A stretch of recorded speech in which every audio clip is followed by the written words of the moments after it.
वो एक छोटा सा परिंदा अपनी छोटी सी चोंच में पानी का कतरा लेकर जब जा रहा था, जब एक नबी पे आग बुलंद थी, तो उस वक्त भी पूछने वालों ने पूछा, क्या तेरे कतरे से वो आग बुझ जाएगी? तो उसने भी वहाँ ये कहा था, आग तो नहीं बुझेगी, मगर मेरा नाम शायद इब्राहीम के वफादारों में आ जाए।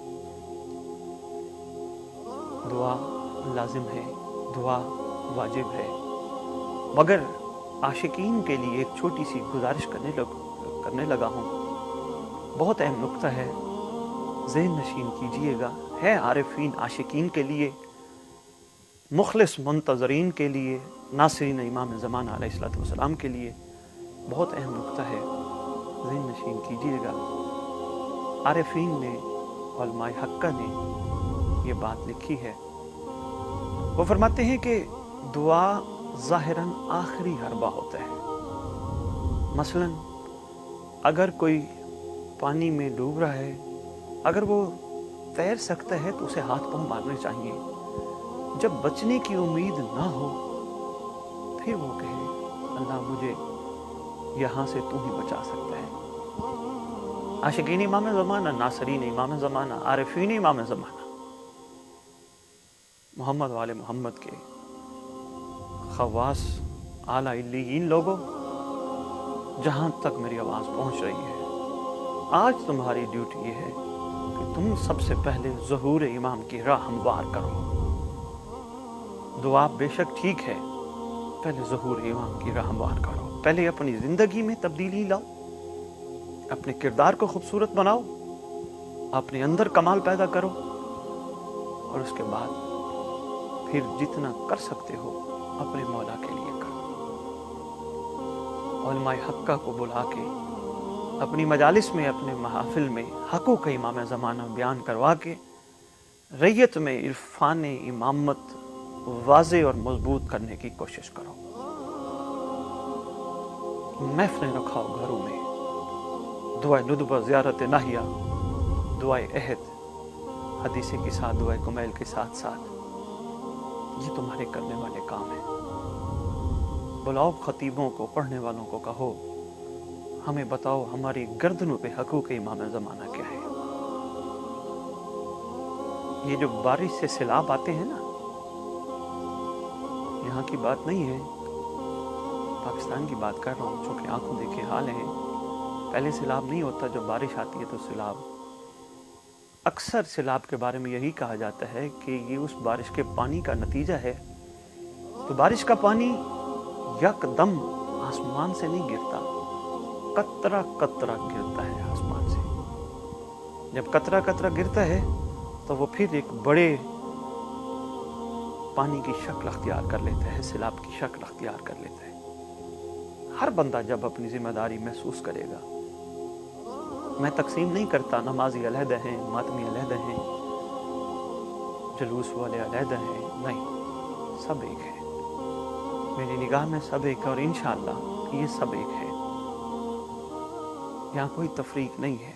हर कोई जब अपनी अपनी जिम्मेदारी महसूस करेगा कि मैं ही पहला कतरा क्यों ना बनूं।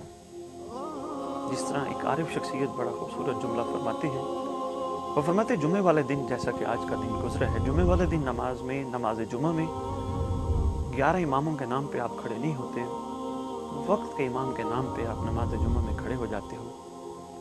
वो कहते हैं बहुत अच्छी बात है, फरमान है, अच्छा करते हैं, मगर कोशिश करो अपनी पूरी ज़िंदगी इमाम के लिए खड़े हो जाओ। इसका ये कतई मतलब नहीं कि घर के छत पे खड़े हो जाओ, कोने में खड़े हो जाओ। इसका खड़े होने का मतलब ये है कि मैं अपने इमाम के लिए खड़ा हूँ। मेरा चलना भी मेरे मौला के लिए, मेरा उठना भी मेरे मौला के लिए, मेरा बैठना भी मेरे मौला के लिए, मेरे काम भी मेरे मौला के लिए, मेरी नमाजें भी मेरे मौला के लिए, मेरी अज़ादारी भी मेरे मौला के लिए, मेरी बच्चों की परवरिश भी मेरे मौला के लिए, मेरे जुमला उमूर ज़िंदगी के वो मेरे मौला के लिए। ज़िंदगी में क्यों नहीं खड़े होते? ज़िंदगी में खड़ा होना चाहिए। हर बंदा अपनी अपनी जिम्मेदारी लाज़मन समझे। फ़ानी जहान है, फ़ना है। आज जिनकी वजह से हम दुनिया में बैठे हैं, वो भी अपने आप को पता नहीं क्या से क्या समझते होंगे कि शायद उन्होंने दुनिया से जाना नहीं, जबकि कतई ऐसा नहीं है। दुनिया में जो भी आता है जाने के लिए आता है। कोशिश करो कुछ कर जाओ अपने मौला के लिए, कम अज कम सुरखरूद हो सको। जी वो करेगा, अपनी जिम्मेदारियां दूसरों पे नहीं डालनी, वो करेगा। ये उलमा की जिम्मेदारी है, ये ज़ाकिरीन की जिम्मेदारी है, ये मातियों की जिम्मेदारी है। नहीं, ऐसा नहीं, सबकी जिम्मेदारी है। सब अपनी अपनी जिम्मेदारियां अदा करें। हर कोई जब पहला कतरा बनने की कोशिश करेगा, मैं पहला कतरा क्यों ना बनूं, मैं पहला कतरा क्यों ना बनूं। याद रखना, अगर अपने इमाम ज़मान अलैहिस्सलाम के लिए पहला कतरा बन के अपने मौला के ज़हूर में ताजील का बायस बनोगे, तुम्हारा किरदार हुसैनी होगा। तुम माशरे के खूबसूरत तरीन फर्द होगे। तुम एक बेज़रर से इंसान होगे। तुमसे किसी को खौफ नहीं होगा, तुमसे किसी को डर नहीं होगा, तुम किसी का हक खाने वाले नहीं होगे। तुम मोहब्बत की जिंदगी सारों के साथ गुजार रहे होगे, चूंकि तुम मुंतज़िर होगे।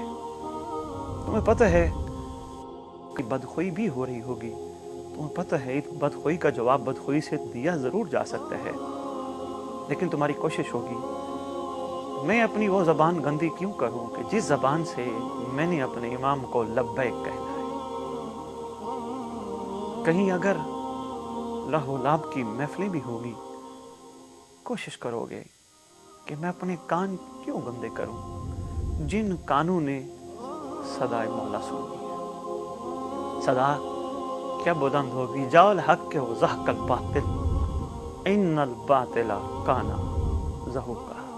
हक आ गया और बातिल मिट गया, क्योंकि हक है ही इस घर के साथ। अल हक को मान अली व अली मान हक, क्योंकि जिस घर के साथ हक हो, जिनके साथ हक हो, वही हक वाले होते हैं।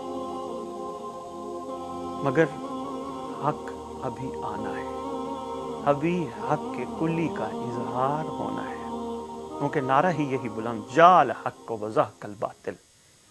हक आ गया। कायनात पे हक आने की वाज़े दलील ये है, उस वक्त रूए ज़मीन के चप्पे चप्पे से बातिल का निशान, नामो निशान मिटा दिया जाए, बातिल खत्म कर दिया जाए। हक आने की दलील ये है, क्योंकि कुल्लु शैन योरेफो अला अज़दादिहा, हर चीज़ अपनी ज़िद से पहचानी जाती है। मसलन छोटी सी मिसाल, अगर किसी ने जन्नत में जाना है तो इसका मतलब उसने जहन्नम में नहीं जाना, किसी ने जहन्नम जाना है तो इसका मतलब उसने जन्नत में नहीं जाना। हर चीज़ अपनी ज़िद से पहचानी जाती है। जब हक आ जाएगा है हक इन्हीं के साथ, मगर जब हक आ जाएगा रूए ज़मीन से बातिल मिट जाएगा। बातिल का नाम और निशान भी कायनात में नहीं रहेगा, और ऐसा होना ही है। और ये भी ज़हन नशीन रखें आप सब, अगर अपने इमाम को अपनी वफा का यकीन दिलाओगे, बुलाओगे, तुम्हारा फ़ायदा है। नहीं बुलाओगे, वफा का यकीन नहीं दिलाओगे, सरकार के ज़हूर की राह हमवार नहीं करोगे, तो अल्लाह का नूर एक दिन ज़ाहिर होना ही होना है। करोगे तो फ़ायदा है, नहीं करोगे तो उस नूर ने, अल्लाह के उस नूर ने लाज़मन इजहार करना ही करना है। क्योंकि बड़े बड़े मिटाने वाले आए और मिटाने वाले आएंगे, अल्लाह का ये नूर फूंकों से बुझाया न जाएगा, और ज़मीन अपने रब के नूर से चमक उठेगी। वक्त आने ही आने, अगर करेंगे हमारा ही फ़ायदा है, हमारे ही नाम आरिफीन में शामिल हो जाएगा, आशिकीन में शामिल हो जाएगा। नहीं करेंगे तो सरकार ने आना है, और वो दिन बहुत करीब